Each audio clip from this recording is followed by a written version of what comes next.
Y bueno, así vamos con los antecedentes del derecho privado internacional. Ustedes saben que ustedes tienen una asignatura, una unidad curricular, como le llaman ahora, en la carrera, que es derecho privado internacional. Nosotros acá no vamos a darles los conceptos de esa asignatura, sino que lo que vamos a hacer, vamos a estudiar un poco la historia del surgimiento, como estudiamos el surgimiento del derecho mercantil, y ustedes después van a tener 1 o 2 semestres en el futuro donde van a estudiar cada uno de los detalles que ahora nosotros simplemente vamos a enumerar por arriba, digamos. Empecemos desde el principio. ¿Se acuerdan que nosotros habíamos visto cuando arrancamos nomás con Edad Media, que la Edad Media arranca cuando cae el Imperio Romano de Occidente, con las migraciones germánicas o las invasiones bárbaras o como le quieran llamar, y habíamos visto que estos germanos empiezan a convivir dentro del imperio con los mismos romanos, ¿no? Empiezan a convivir al mismo tiempo.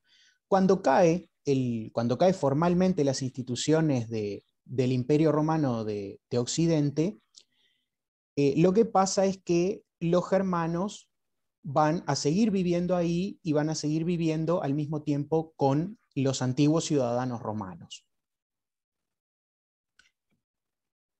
Recordemos algunas nociones un poco más atrás incluso todavía, algunas nociones de derecho romano. Ustedes se acuerdan que el derecho romano se regía por el principio de la personalidad. Esto lo decía el profesor en alguna clase, si mal no recuerdo. Aquella idea de que el derecho romano sigue al romano allí donde vaya. Es decir, es un derecho de carácter personal. No importa donde el romano esté, siempre lo va a estar rigiendo el derecho romano. Eso es el principio de la personalidad. Pero al mismo tiempo el derecho romano tenía el principio de la universalidad sobre el territorio. ¿Qué significa esto de la universalidad? Que también lo vimos en su momento, sobre todo cuando vimos ciudadanía, que en el Imperio Romano, en Roma, no se aplicaba derecho extranjero. En ningún momento de su historia Roma reconoció que el extranjero tuviera derechos por de dónde pertenecía. Si ustedes se acuerdan, nosotros cuando vimos ciudadanía, vimos que al ciudadano se le aplica el derecho civil, mientras que al peregrino, aquel que no es ciudadano, aquel que es extranjero, se le aplica el derecho peregrino.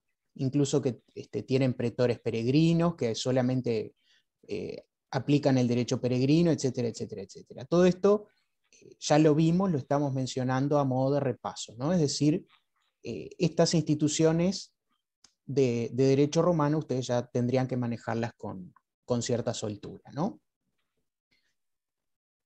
Y ahora vamos a ver por qué es importante esta idea de universalidad, porque cuando cae formalmente el Imperio Romano de Occidente, lo que pasa es que deja de existir este criterio de universalidad.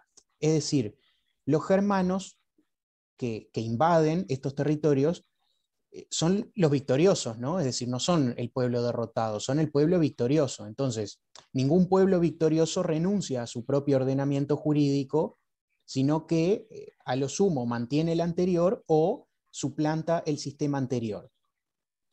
Los germanos lo que van a hacer es mantener su propio sistema jurídico y al mismo tiempo respetar el sistema jurídico de los romanos, aplicando el criterio de la personalidad, pero se deshacen del criterio de la universalidad.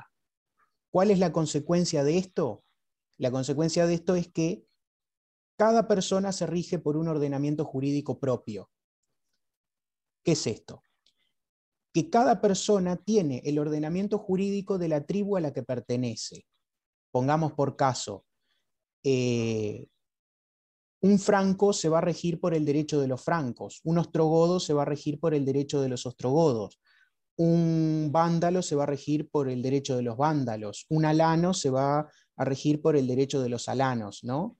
Entonces, la idea básica es que cada una de estas tribus va a tener su propio ordenamiento jurídico y cada una de estas tribus, cada uno de estos sujetos que integran esta tribu, se va a regir por ese ordenamiento jurídico. Al mismo tiempo, los romanos, o los que no eran de estas tribus germánicas, sino que eran descendientes de los romanos, se van a regir también por el derecho romano. o por el derecho que tuvieran. Es decir, los germanos de alguna forma también respetan estas instituciones para ellos. Entonces, cada uno de ellos va a tener su propio ordenamiento jurídico. Y en algún momento va a pasar en Europa que se van a encontrar en la misma habitación personas de distinta nacionalidad y puede que en un grupo numeroso de personas no haya dos personas que tengan el mismo ordenamiento jurídico que los rija. Esto, como ustedes se pueden imaginar, presenta algunos grandes problemas, ¿no? No sé si hay alguien que tiene habilitado el micrófono que quiera decir algo. Perdón, yo lo tenía habilitado. Ah, está. No, pues siento voces y no sé si es que me pasé la noche jugando videojuegos o si es que alguien quiere decir algo. Igual hay alguien más que lo tiene abierto porque se escucha algo. Ah, está. No, también puede ser los señores que están en la esquina de mi casa aparentemente arreglando y o rompiendo algo de, del ornato público. Así que si hay ruido de fondo, pido disculpas. Después lo busca en el diccionario, López. Entonces, la cuestión es que cada persona tiene este ordenamiento jurídico. Y ustedes pueden imaginarse la cantidad de problemas que tiene esto, ¿no? Es decir, en una misma sociedad, en una misma ciudad, en un mismo feudo, muchas personas con diferentes ordenamientos jurídicos cada una. A medida que avanza la Edad Media y que se apacigua esta invasión inicial de Roma, estas invasiones germánicas iniciales, lo que se va a hacer es tratar de abandonar este sistema de la personalidad por un sistema, como tenían los romanos, de derechos territoriales. Algo que no dijimos, pero que va de suyo. Claramente, el régimen de la personalidad del derecho va con los pueblos germánicos, en tanto que los pueblos germánicos eran mayormente nómades, ¿no? Entonces, la idea de un derecho territorial para gente que no tiene un territorio es un poco, digamos, es un poco inútil, como dijo alguien hoy al principio de la clase, con otros términos un poco más vulgares, ¿no? Es inútil la idea de un derecho territorial cuando uno no tiene un territorio fijo. Entonces, es lógico que los germanos tuvieran un derecho que siguiera a la persona allí donde fuera porque eran pueblos nómades que se desplazaban. Entonces, cuando estos pueblos nómadas que se desplazan se asientan en un lugar, sea un feudo, una ciudad, lo que fuere, es lógico que se vuelquen hacia el criterio de un derecho de carácter territorial, que es el derecho que tenemos nosotros, pueblos sedentarios todos, ¿no? Es decir, en el Uruguay se aplica el derecho uruguayo, en Argentina se aplica el derecho argentino, en Brasil se aplica el derecho brasilero. ¿No? Digamos, esa es un poco la idea. Y esto se empieza a sentar en la Edad Media, a medida que va avanzando la Edad Media, cada una de estas circunscripciones va a ser su propio derecho. Y esto tiene consecuencias. Recordemos que una de las cosas que habíamos visto como una característica de la Alta Edad Media es un proceso de creciente fragmentación política del territorio. Entonces, pensemos que cada uno de estos territorios va a tener un derecho propio y pensemos que va a haber muchísimos territorios, todo fragmentado a lo largo de Europa. Esto que ven en la diapositiva, si es que todavía están conmigo y me acompañan, esto que ven acá es una imagen, un mapa del Sacro Imperio Romano Germánico bajo el gobierno de los Hohenstaufen, allá por los siglos XII y XIII creo que es, más o menos en esa etapa histórica, ¿no? Ustedes piensen que cada uno de esos colorcitos que ustedes están viendo ahí es un señorío feudal distinto, ¿no? O es un reino, o es un ducado, o es un condado, o lo que fuere. O sea, cada uno de esos colores que ustedes ven ahí tiene su propio ordenamiento jurídico, basado en las costumbres, basado en los estatutos que dictan las ciudades, etcétera, etcétera, etcétera. Entonces, claro, Esto tiene su ventaja con respecto al sistema anterior. ¿Cuál era el sistema anterior? El sistema de que cada persona tenía el derecho según a la tribu a la que pertenecía. Este sistema tiene su ventaja. Pues claro, si todos los que vivimos en el mismo territorio nos regimos por el mismo territorio, está bárbaro. ¿Por qué? Porque no tenemos pluralidad de regímenes jurídicos dentro del mismo lugar geográfico. Ahora, esto sirve siempre y cuando la gente no tenga la sana costumbre de viajar, ¿no? Si nos quedamos todos en casa, como dice el eslogan, este sistema está bárbaro, porque nadie viaja, nadie se encuentra con gente de otros lugares, todos mantenemos el distanciamiento social, la mar en coche. Pero, digamos, en la Edad Media, igual que hasta hace un par de años, la gente viajaba de un país a otro, de una ciudad a otra, de un lugar a otro. Y ustedes piensen que si la gente viaja, cuando llega a otro lugar y tiene algún problema jurídico, se presenta la duda de qué ordenamiento jurídico se le aplica a esta persona que viene de otro lugar. ¿Se le aplica el derecho de donde viene? ¿Se le aplica el derecho de donde estamos? Vamos a verlo con un ejemplo. ¿Y si se casan en diferentes lugares pasa lo mismo? Podría ser. Hoy en día el régimen del matrimonio es bastante más conflictivo que en la Edad Media porque el derecho canónico se encargaba bastante de eso. Pero mire, acá le traigo dos ejemplos para que veamos algunas cuestiones de la problemática que presenta esta idea de ordenamientos territoriales. ¿Están conmigo? ¿Se durmieron? Cuando ustedes escuchan que yo pregunto ¿están conmigo? Vienen corriendo. Y Estamos acá. Bien, bien, bien. ahí Continúa. va. Sí, Bien, sí, vamos. bien, perfecto. Pensemos nosotros en el caso de la sucesión. ¿Saben ustedes lo que es una sucesión? Se supone que no lo han dado en la carrera, pero capaz que lo saben. de la Unas vida. nociones generales Sí. sí tenemos. Ahí va. Sí, es la idea, Mateos. Nociones generales tienen, como por ejemplo, ¿qué noción? Es lo que pasa cuando una persona muere, sus hijos son herederos mediante una sucesión. Ahí va, la herencia. Sí, sí. Los hijos son herederos mediante la sucesión. Muere o desaparece. También en caso de que desaparezca.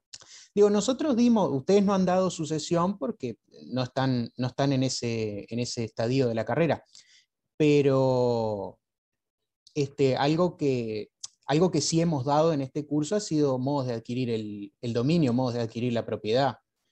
Justamente nosotros lo dimos en Roma y por eso es que no dimos sucesión, porque el Uruguay tiene sistema bastante distinto al que tenían los romanos, pero la sucesión es uno de esos modos por el que se adquiere la propiedad de los bienes, ¿no? Los bienes que pertenecían a una persona que fallece los adquieren sus herederos.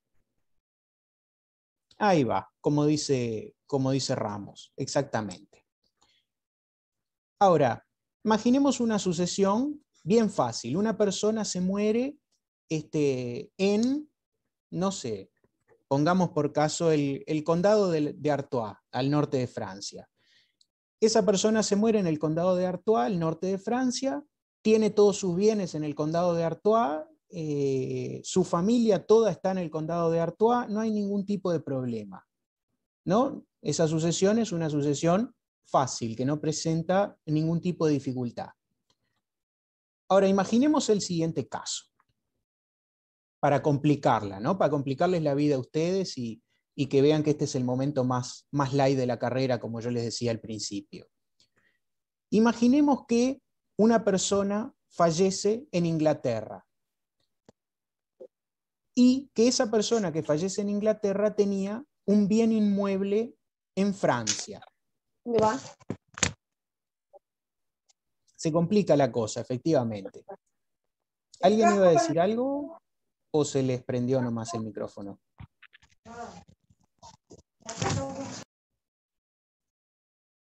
Ahí va. Imaginemos esta situación. La persona fallece en Inglaterra y deja un bien inmueble en Francia.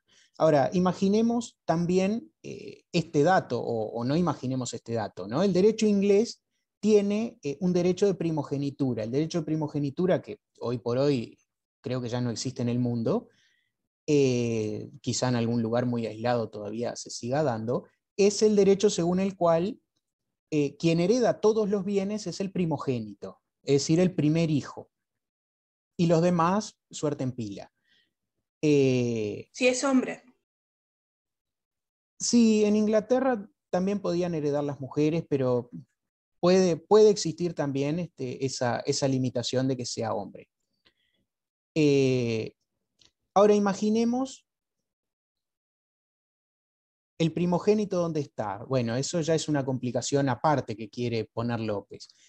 Pero imaginemos que, o imaginemos de vuelta no, en Francia el derecho de primogenitura no existe, ¿no? Entonces, ¿ustedes qué derecho aplicarían? El derecho a esta sucesión, ¿no? ¿El derecho inglés o el derecho francés a la sucesión de este bien inmueble? El francés, porque el bien está en territorio francés. Mire usted, pero la persona vivía en Inglaterra y los familiares ¿Pero están en dónde nació? Inglaterra. ¿Nació en Inglaterra el hombre, el muerto? Póngale que sí, que nació en Inglaterra. Bueno, pero los Entonces el de títulos y Inglaterra. papeles del inmueble están acorde al territorio en donde está el inmueble. Ah, bueno, no A menos sé. de que la persona se lleve la casa en la mochila. Y no. Bien, pero sí. Puede ser una casa El rodante, inmueble. pero a ver, Barreto dice que se aplica el de Inglaterra. ¿Por qué se aplica el de Inglaterra? Acá también, Ramos dice lo mismo. Porque el sujeto nació en Inglaterra. pero las reglas se aplican dependiendo de dónde estás vos. Si vos estás en Argentina y te morís ahí, supongo que se va, o sea, la sucesión y eso va a estar basada en la regla de Argentina. No sé. Ajá, porque usted se murió en Argentina, dice. Ese Pero es su la planteamiento. sucesión no se abre dependiendo de dónde es. Si yo tengo un patrimonio acá, se abre en Uruguay, pero si tengo también patrimonio en otro país, se abre una sucesión aparte en ese país. Y yo Yo creo heredo que es por dos así, lados como- distintos. Ah, entonces usted ya quiere heredar en dos lugares distintos al mismo tiempo. No, es en un lugar, pero ella estaba explicando de que si ella la tiene acá, va a tener que ser acá, y si la tiene en Francia, va a tener que ser en Francia. Ujú. No, Videgaray murió en Inglaterra. ¿Y de Yo dónde era?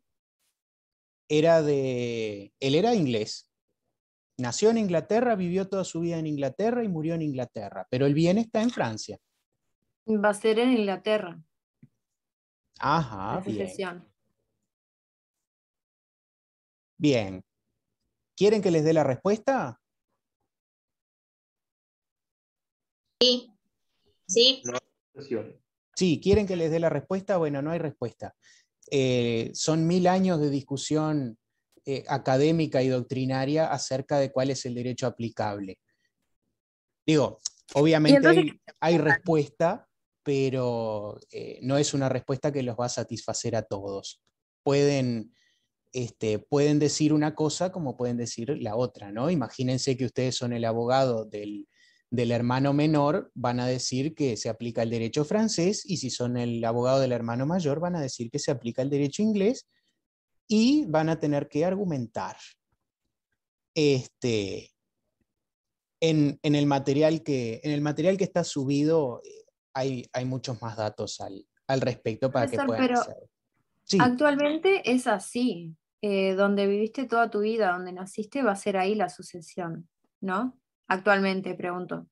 actualmente depende del ordenamiento jurídico interno de cada país. Digo, cuando curse Derecho Internacional Privado va a dedicar semanas de clase a cada una de estas cosas, ¿no? A las sucesiones, a los contratos, a los matrimonios, a los divorcios, etcétera, etcétera, viendo los diversos tratados internacionales que existen en la materia, las legislaciones internas y todos esos detalles.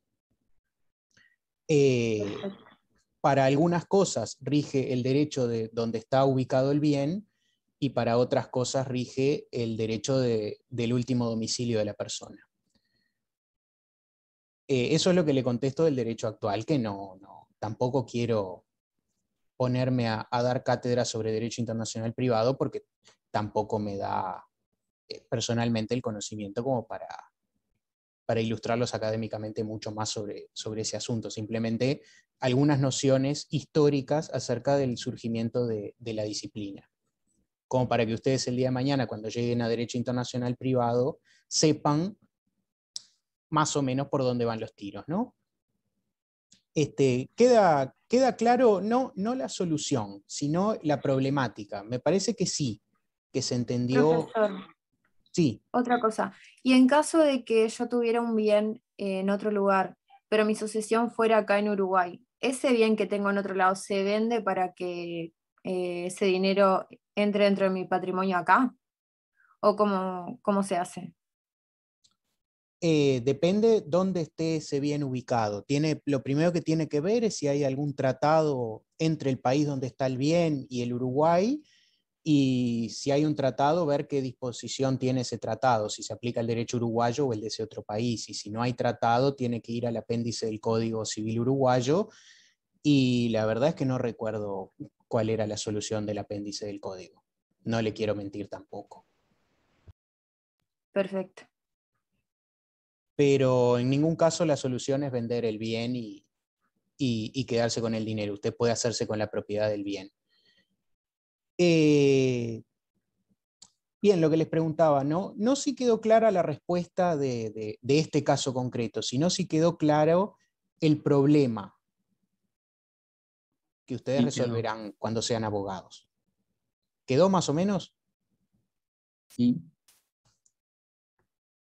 Sí, Bien. López, Sosa, Mancilla y Mateos dicen que sí, así que vamos a creerles que el resto de la clase todos piensan lo mismo. Profesor, Sí, sucesión, la problemática. No sé si pudiera repetir muy sintéticamente. ¿cómo no? El problema es el siguiente: una persona que nació, vivió y murió en Inglaterra tiene un bien inmueble ubicado en Francia. A la sucesión de esa persona, ¿qué derecho se aplica? ¿El derecho inglés o el derecho francés? Gracias, profesor. Por nada, las órdenes. Otro caso, todavía más complejo que el anterior o quizá más fácil de visualizar. Nosotros vimos contratos en Roma. ¿Vimos o no vimos contratos en Roma? Vimos. Vimos, sí. Bien. Supongo yo que sí. Creo que sí. Bien, supongo yo que sí, perfecto. Cuando vimos contratos en Roma, ustedes se acuerdan que hablamos de los elementos de los contratos, ¿no? Hablamos de la capacidad, del consentimiento, del objeto y de la causa. Ahora, imaginemos un contrato que se celebra entre dos individuos. Pero vamos a complicar un poco más las cosas. Imaginemos que estos dos individuos celebran el contrato en Génova. Pero el objeto de este contrato es un bien inmueble que se encuentra en Venecia. ¿No? La situación es parecida a la anterior, solo que en este hay dos sujetos celebrando un contrato en una ciudad, pero ese contrato va a tener efecto en otra ciudad distinta. ¿Qué derecho aplicarían acá? Pero sigue siendo el mismo país, ¿o no? Bueno, sí, en la actualidad es la República Italiana. Por En eso, ese momento era, claro.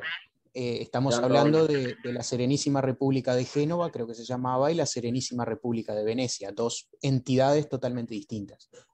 Pensé mal yo, entonces lo traje a la actualidad y me quedé como se aplica el derecho italiano, pero son distintos. Perdón. No, sí, obviamente si el caso fuera en la actualidad sería derecho italiano, pues sería un caso de derecho interno.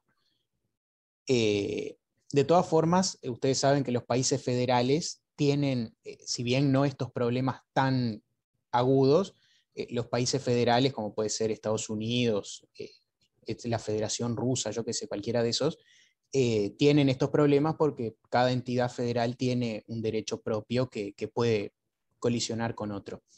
Pero acá estamos viendo casos de internacional puro y duro.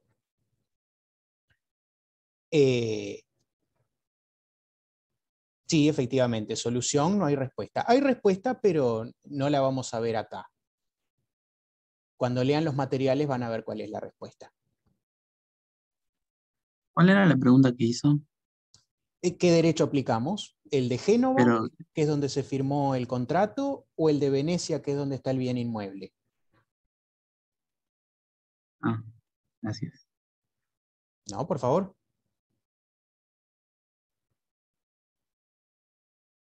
Exactamente, como dice Barreto, todos estos problemas terminan, o no terminan, pero todos estos problemas son los que dan origen al derecho internacional privado.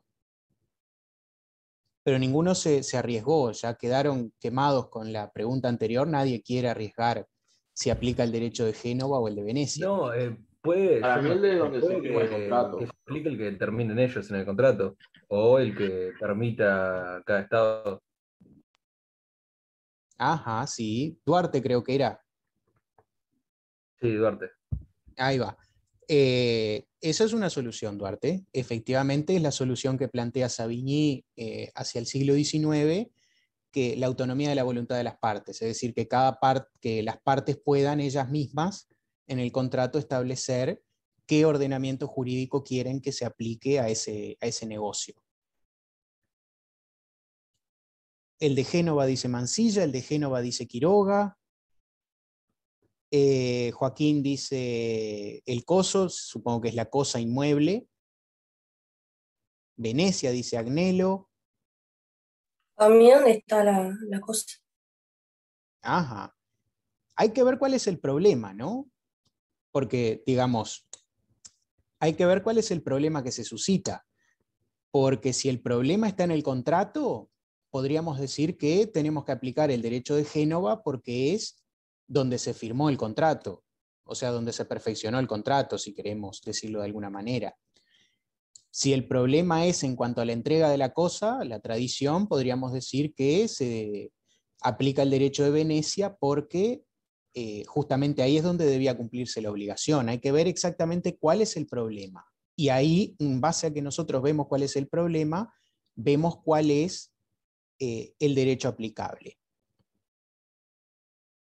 Mire, Barreto, y encima se la complico más. No solo les gusta comprar casas en el extranjero, sino que imagínese que usted tiene un comerciante, un viajante que viene desde Milán hasta Génova y otro que viene desde Florencia hasta Génova. Y ambos se ponen de acuerdo en comprar y vender un bien inmueble que se encuentra en Venecia. Imagínese el problema. Ahora, ¿cuál aplicamos? ¿El derecho de Milán, el derecho de Génova, el derecho de Florencia o el derecho de Venecia? De vuelta, la respuesta está en ver cuál es el problema. Me mareé, hay muchas cosas. Sí, sí. ¿Puedes repetirlo? Se mareó y para que vea, cuando yo le digo que la carrera se va a poner más difícil, no le miento, esto es una asignatura completa. No, pero hablando en serio, imaginemos por un momento que tenemos un comerciante que viene de Florencia, que está domiciliado en Florencia, que tenemos otro comerciante que viene de Milán. Es una buena respuesta, Barreto. Y ambos se juntan en Génova firman este contrato, y este contrato es de una compraventa de una casa que se encuentra en Venecia.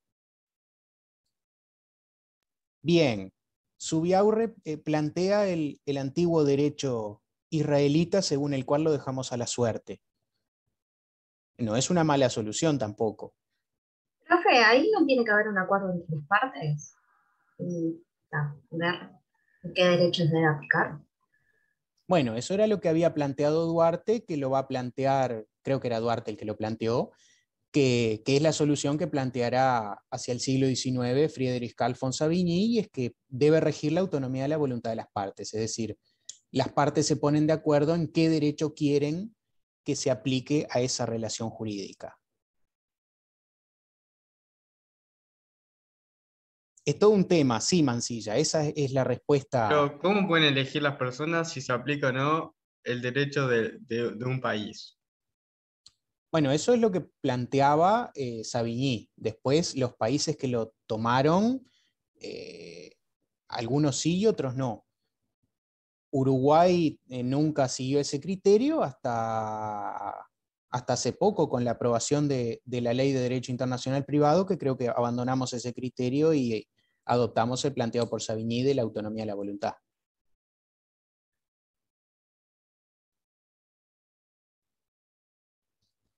De vuelta, la solución a este problema depende de cuál sea, o la solución a esta situación depende de cuál sea el problema concretamente. Recordemos, brevemente, los elementos del contrato: capacidad, consentimiento, objeto y causa. Imaginemos que en este caso, en Milán, por poner un ejemplo, esto no es histórico, es simplemente a modo de explicación. Supongamos que en Milán la mayoría de edad se adquiere a los 16 años, y en Florencia la mayoría de edad se adquiere a los 18. Entonces, el que viene de Milán tiene 17 años. Según el lugar donde vive, que es Milán, sería mayor de edad, pero para Florencia no sería mayor de edad.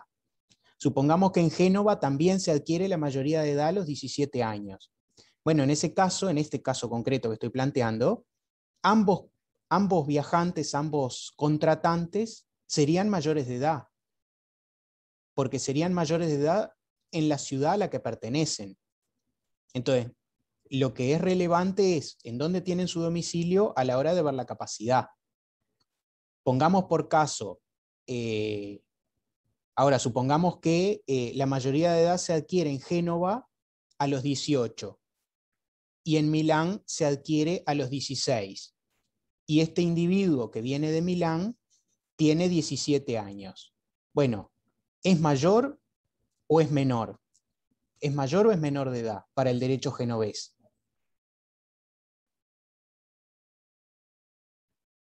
Él es de Milán, dijo. Sí. ¿Y para dónde va? En Milán se adquiere la mayoría de edad a los 16. El comerciante, el contratante, ese que está de amarillo, es de Milán y tiene 17 años y va a Génova. Y en Génova la mayoría de edad es a partir de los 18. ¿Es mayor o menor de edad? Ah, no, entonces es menor. En Milán es mayor y en Génova es menor. Claro, ahí va. Y si va a firmar en Milán, el contrato se tiene que regir por donde se firma. Entonces él no puede firmar. Y claro. Ajá. Igual yo estoy más con lo que dice Bravo, de que no se pueden perder facultades, ¿no? Digamos, si él adquiere la mayoría de edad en Milán, va a ser mayor de edad en Génova. Entonces, en lo que respecta a la capacidad para celebrar ese contrato, se va a aplicar el derecho de Milán en Génova, sin importar que el otro contratante venga de Florencia o que el bien inmueble esté en Venecia. Entonces aplicaría el derecho de la persona correspondiente, no de la ciudad. O sea, de donde viene la persona, no de donde se firma el contrato. Para ese caso concreto. Más raro esto. Ajá, tiene su jeito. No le voy a negar no le voy a decir que no. Claro, en algunas cosas el derecho va a seguir a la persona y en otras cosas no va a seguir a la persona. Porque lo que estamos viendo son diferentes características del contrato. Estamos viendo diferentes elementos del contrato. Según el elemento que presente el problema, ¿qué derecho se va a aplicar? como veíamos, eso solamente con respecto a la capacidad. Ahora, imagínense que para celebrar este contrato el consentimiento debe ser dado de determinada forma. No es solamente ponerse de acuerdo, sino que además de ponerse de acuerdo tiene que darle la mano y pronunciar unas palabras. Si esa formalidad no existe en Milán ni existe en Florencia, igual es obligatorio hacerla en Génova porque están contratando en Génova. Entonces se aplica el derecho del lugar donde están firmando ese contrato. ¿Se entiende cuál es la dificultad? Es como que una suma de cosas necesarias que se tienen que hacer por la correspondencia de cada uno y por el lugar en donde se firma el contrato, o mismo por donde puede llegar a estar el bien. O sea, ¿En medio o embole? O sea, embole no es changa. No es changa, bien. si sos mayor en un lado, sos mayor en todos lados, porque si tenés la facultad, o sea, que te da ser mayor en todos los lados. Claro, esa es básicamente la idea. Con respecto a la mayoría de edad, que es la capacidad necesaria para celebrar un contrato. ¿Se acuerdan que eso lo vieron en personas? Capacidad de ejercicio y capacidad de obrar. O se supone que lo vieron en personas, no sé, tienen el parcial ahora en un rato, así que... no lo han dado. Bien, todavía no lo han dado. Digamos, estos son los problemas que plantea una Europa tremendamente fragmentada políticamente y que al mismo tiempo ve resurgir la actividad del comercio y la actividad migratoria, ¿no? Es decir, de aquella alta Edad Media, que era un periodo donde la economía era de subsistencia, donde el comercio era prácticamente inexistente, etcétera, etcétera, se pasa a esta baja Edad Media, donde hay mucho más comercio, donde hay mucho más tránsito, donde hay muchas más migraciones, etcétera, etcétera. Y cuando la gente se empieza a mover, las circunscripciones son muy chicas, los derechos son muy variados y empiezan a aparecer todos estos problemas que antes no se tenían, que los romanos no tenían. ¿Por qué los romanos no tenían estos problemas? Fácil, porque al que no era de mi ciudad lo trato como un enemigo o lo trato como un extranjero y le aplico el derecho que yo diseñé para los extranjeros, pero en ningún caso acepto que el otro tenga un derecho propio. Esto también influjo de la cristiandad, ¿no? Esto no va a pasar en la Edad Media, o sea, la Edad Media, a pesar de lo que parezca, es bastante más tolerante con el distinto de lo que puede llegar a ser los romanos, ¿no? Por más que la Ilustración nos haga creer que no. Perdón, pero fue una pregunta. Entonces, o sea, va a ser menor, o sea, va a ser mayor porque en su región, digamos, es mayor. Claro. Está, pero para ese caso puntual o para cualquier cosa que vaya a ser.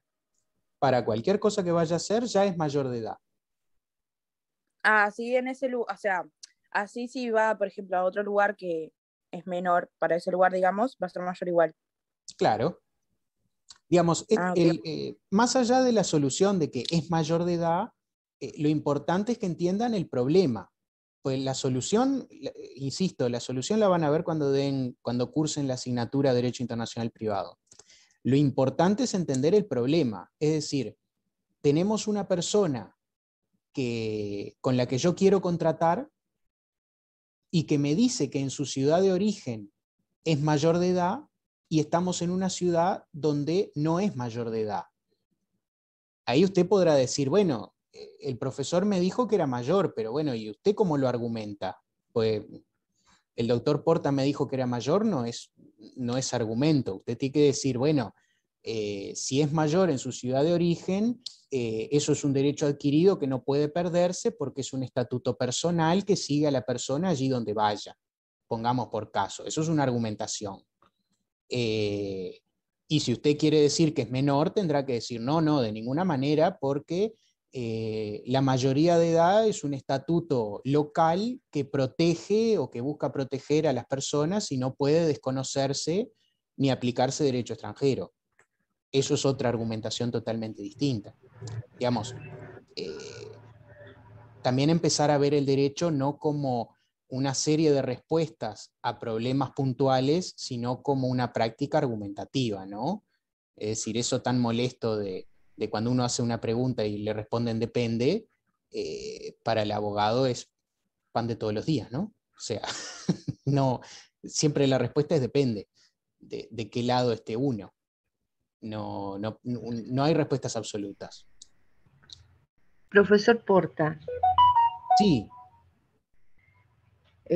Más allá de, quizás me estoy adelantando con esta pregunta, más allá de resolver el problema de la edad, el derecho en sí, ¿va con la persona por todo el mundo? El derecho que adquiere la persona en su país, por su nacimiento.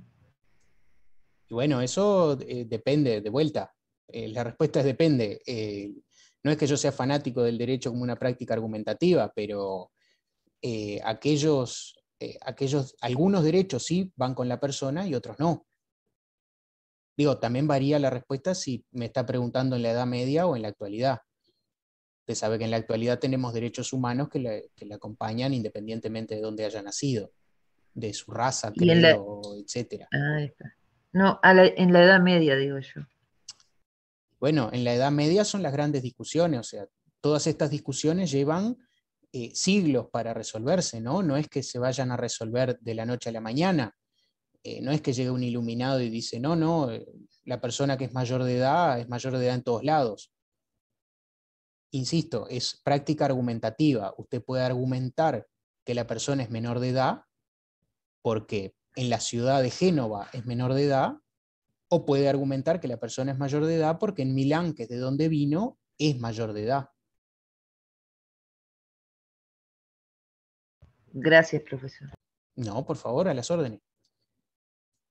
Digo, ¿entienden esta idea de que no hay una solución única, sino que son simplemente postulados de autores? Es decir, hay autores que dicen una cosa y otros que dicen otra. Una pregunta. Sí, Suárez. Por ejemplo, si soy de Uruguay y cometo un crimen en Brasil, Sí. ¿y dónde seré juzgado? ¿En mi país o allá? Eso es, nosotros lo que estamos viendo es más que nada derecho privado, y es el surgimiento del derecho internacional privado. Usted acuérdese que derecho penal es derecho público. Me imagino que en constitucional habrán dado esa distinción entre derecho público y privado. Me dio esa duda ahora. No, sí, es una duda muy, muy normal, pero recordemos que estamos hablando de derecho internacional privado. También va a ser una asignatura que ustedes van a tener derecho internacional público, y ahí van a ver cosas vinculadas al derecho penal. Va a ser juzgado, el derecho penal como derecho público es derecho del país siempre. Va a ser juzgada por el derecho penal brasilero. Lo mismo un brasilero que viene y comete un delito acá en el Uruguay. Después, bueno, habrá institutos como la extradición, etcétera, etcétera, que se verá después. Bien, gracias. No, por favor. Igual la recomendación es no cometer delitos si va a Brasil. Bueno. Como decía un emérito profesor de esta casa de estudios, el que esté libre de delito que tire el primer garoto, ¿no? Ese delito común a todo el pueblo uruguayo, de ir a comprar garoto al Chuy. Así que le recomiendo que no cometa delitos, pero también saber que todos han cometido el delito alguna vez. Pero lo más fácil para un ejemplo de eso, profe, sería ponerle el tema del consumo de marihuana en la vía pública. Como que vas ahí, empezás a consumir y te olvidás que estás en Brasil, no en Uruguay. Ahí caes presito nomás. Sí, como nunca fumé, y como nunca fumé en el Chuy tampoco, tampoco sé exactamente, ni en Rivera ni en la frontera, no sé qué tan no tengo experiencia práctica de qué tan estricta sea la Se supone que en policía. Rivera se puede, porque está al lado uruguayo. Ahora, Claro, ya sí, en no, el es Chuy, del Santana del lado Livramento. brasileño, no sé, tal vez se pueda, pero yo digo más adentro de Brasil, no tanto a la frontera. Ah, sí, sí. No, no sé, no tengo la experiencia de qué tan estrictos sean. Tendríamos que preguntarle a algún colega brasilero cuando Yo soy veamos. de, yo soy de Rivera y acá no pasa nada. O Tipo, corroborarlo. no hay restricción ninguna. Ah, bien, ya tenemos asesores Sí, letrados internacionales. acá en Rivera fuman como si estuvieran fumando un cigarro. A veces salís Claro, al centro y no están fumando ahí en el centro. Bien, bien, así que ya le contestaron sus compañeros cómo No, pero igual funciona eso. yo me refería más hacia adentro, o sea, la frontera tal vez es más llevable o más flexible. no, pero en Santana no pasa nada igual. Bien, está. Pero eso es derecho penal y es derecho público y es ajeno a lo que estamos viendo ahora, que es derecho internacional privado. Digamos, volviendo a lo que era el tema de la clase. Para suerte de esta gente de la Edad Media, digamos, el auge del comercio y el crecimiento poblacional y las cruzadas y la mar en coche, no solamente van a traer aumento de riqueza, mejora en la calidad de vida, etcétera, etcétera, sino que van a traer este gran invento de la Edad Media que son las universidades, ¿no? Para los que dicen que la Edad Media es un periodo de oscuridad, de analfabetismo, de retroceso intelectual, etcétera, etcétera, digamos, este sitio de cultura donde nosotros estamos, aunque estemos cada cual en su casa, esta institución que es la que nos nuclea a todos, que es la universidad, tiene su origen justamente en la Edad Media, ¿no? Más concretamente en lo que es la Baja Edad Media.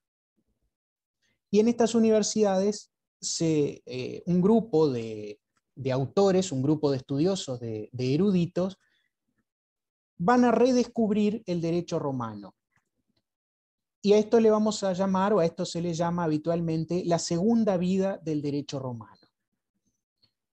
Cuando hablamos de derecho romano hablamos de la compilación que había hecho Justiniano. Ustedes se acuerdan que nosotros habíamos dado, cuando vimos la periodización histórica, que Justiniano había mandado hacer, sobre el final del imperio, había mandado hacer una compilación de todo el derecho romano. Bueno, esta compilación las universidades la van a tomar y van a postular estos primeros autores, estos primeros juristas medievales, que nosotros vamos a llamar glosadores, o que se llamaron glosadores, van a postular la idea de que el derecho romano, este derecho de la compilación, es el derecho común a toda la cristiandad. Es decir, van a plantear un derecho que ya no es territorial, que ya no pertenece a la ciudad de Génova, a la ciudad de Milán, a la ciudad de Venecia, sino que es un derecho que rige a toda Europa.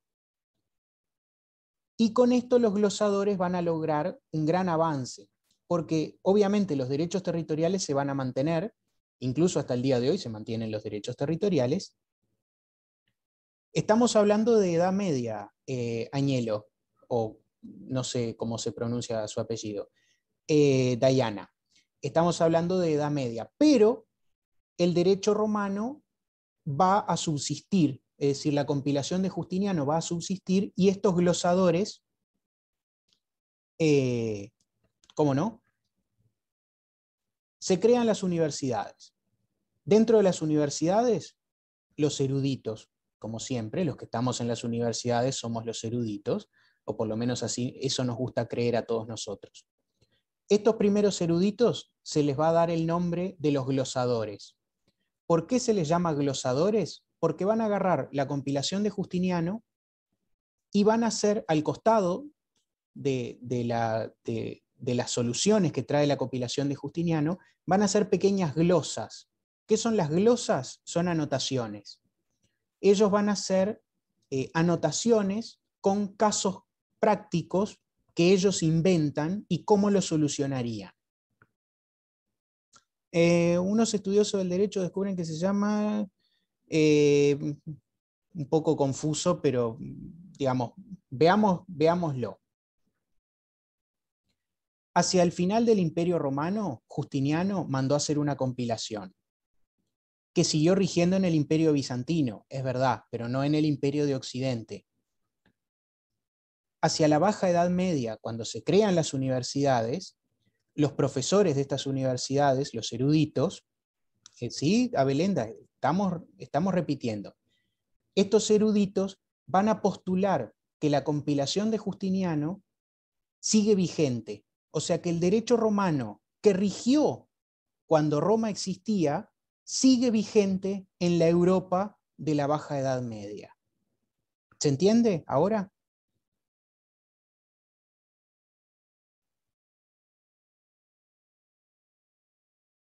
Bien, acá tengo un sí, no sé los demás.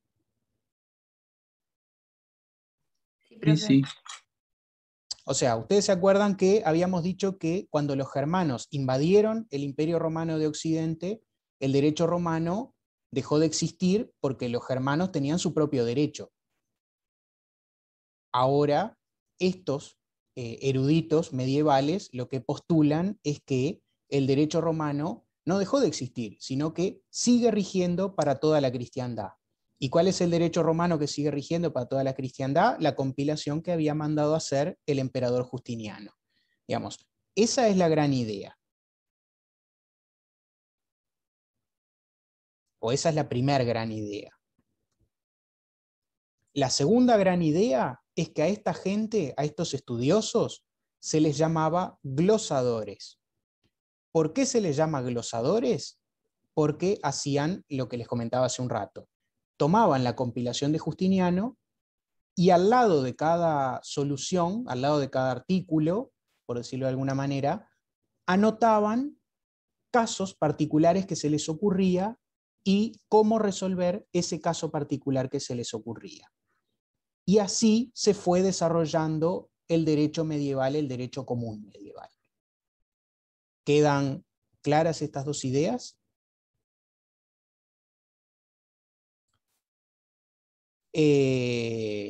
Ejemplos. Ahora no tengo ninguno, pero...